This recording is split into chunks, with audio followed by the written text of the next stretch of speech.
Andy Reid goes to Kansas City and gets a chance to be a head coach again. And he brings in Alex Smith from San Francisco, who we talked about, we both agreed has shown tremendous improvement. But he was thrown under the bus.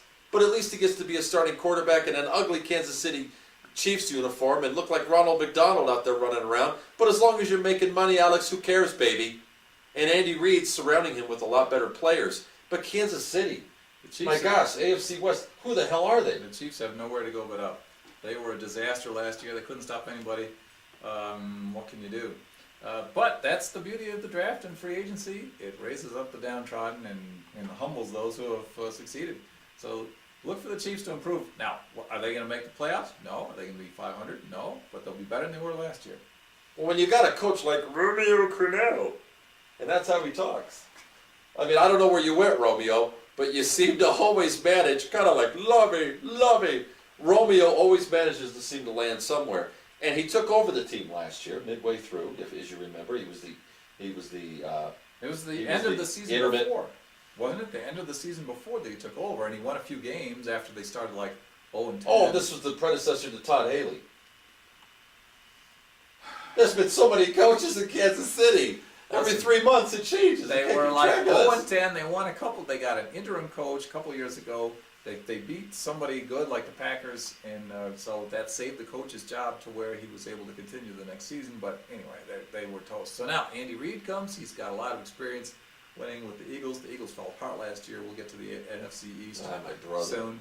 And yeah, it was horrible. With a new coach, new opportunity, new season, and a new starting quarterback, Chiefs have nowhere to go but up, and they got a lot of potential. The problem that I see with the Kansas City Chiefs is, and many have talked about this, they have a lot of talent on the team. They have a lot of big names that came out of college. They've already drafted, like Deuce McAllister and some of these other players. And these guys, and not Deuce McAllister, but... that was like 10 years ago. There's another Deuce. There's another Deuce. There's always a Deuce in there somewhere.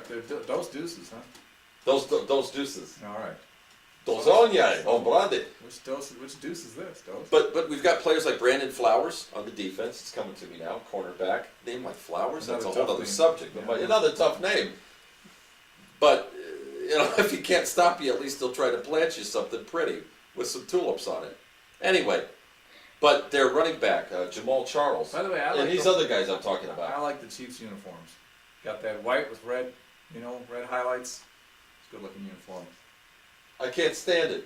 You can't stand it? No, it looks like a McDonald's hamburger. That's yellow. They put the ketchup and they put the mustard on there. It belongs under the bun. You're not even supposed to be looking at it. It's so unappealing. There's no yellow in the Chiefs uniform.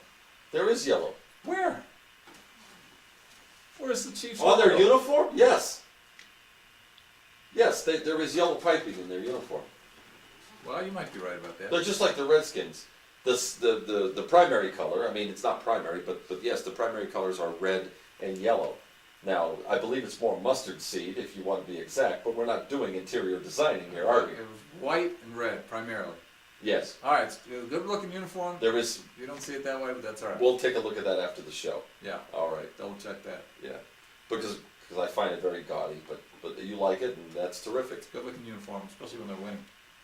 It's always looking better when they're winning. Yeah, for every team. But I just say that the names I mentioned, Jamal Charles, Glenn Dorsey, who they traded, who was their big guy, their big, huge guy on the line, Brandon Flowers, the cornerback, the other Deuce that I'm talking about, who was a running back. They've went out and they spent all this money on these players, and for the last couple of years, because they've been losers, as we described, they've been early in the draft, so they've been able to pick up some of the best players in the last couple of years of the draft. And look what happened last year. It was a disaster, like you said. They almost didn't show up to play, which automatically tells us what? Most likely the problem is leadership. Leadership and discipline coming from the coaches, the whole coaching staff. So we bring Andy Reid in. Maybe that is the answer. But my gosh, there's got to be a tremendous amount of dysfunctionality with Kansas City. I see them going 5 wins, 6 wins on the season. You see them doing a little better than that? What were they last year? I believe they were 2-14. Holy smokes. Well, they'll win at least 6 games. All right, there we go. You get an easy schedule when you finish 2-14. You play the other last place team, so it increases your odds of winning at least the games against them, right? Biggest problem for the Kansas City Chiefs is they're going to have to play the Denver Broncos twice.